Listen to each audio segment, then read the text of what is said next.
এই ছোট, এটা কেমন লাগতেছে রে? জি ভাইয়া, ভালোই, এটা নিতে পারেন।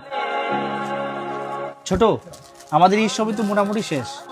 ড্রাইভারদের সাথে আসলো, তো কি এই দিয়ে কিছু কিনে দিবি? আপনার ড্রাইভার আপনার সঙ্গে তো সবসময় থাকে, একটা কিছু দেওয়া উচিত। আচ্ছা, ওকে একটা পাঞ্জাবি দিয়ে দিই। এ ভাই, আমার ড্রাইভার জন্য কম দামের মধ্যে একটা পাঞ্জাবি দেখান তো। জি স্যার, কত টাকার মধ্যে দেখাবো? আরে ভাই, ড্রাইভার মানুষ, কমের মধ্যে একটা দেখান। ঠিক আছে স্যার, এই পাঞ্জাবিটার দাম মাত্র 1000 টাকা। ভাই, এর থেকে আর কম দামি নাই?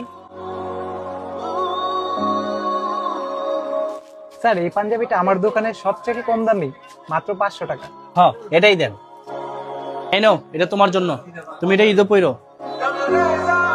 স্যার ধন্যবাদ স্যার। স্যার একটা মিনিট দাঁড়াবেন স্যার, আমি একটু আসতেছি স্যার। ভাই ভাই, ওই যে আমার স্যারের জন্য ভালো একটা পাঞ্জাবি দেখান না। ও আচ্ছা, এটাই সেই স্যারের ড্রাইভার। হ্যাঁ, ড্রাইভার মানুষ, হ্যাঁ কি স্যারে আর দামি জিনিস দিতে পারবো? দূরু, হ্যাঁ রে, একটা কম দামি পাঞ্জাবি দেখায়। নেন ভাই, এই পাঞ্জাবিটা মাত্র 500 টাকা। কি কোন ভাই? ভাই আমার স্যারে তো মেলা বড় লোক ভাই, এসব কম দামি পাঞ্জাবি আমার স্যারে পড়তো না ভাই, আপনি আরো দামি পাঞ্জাবি দেখান। আচ্ছা তাহলে আপনি এই পাঞ্জাবিটা নেন, এটা 1500 টাকা। আরে ভাই, আপনি মনে হয় বুঝতেছেন না ভাই, আমার স্যারে এত কম দামের মধ্যে পড়ে না ভাই, আপনি আরো দামি পাঞ্জাবি দেখান।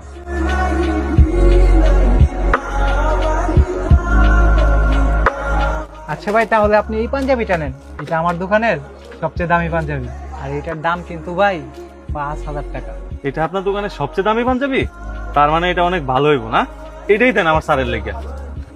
স্যার স্যার, আমার খুব শখ ছিল স্যার আপনার ঈদের মধ্যে একটা উপহার দিব স্যার। স্যার আপনি এটা ঈদের মধ্যে পড়লে আমি খুব খুশি হব স্যার।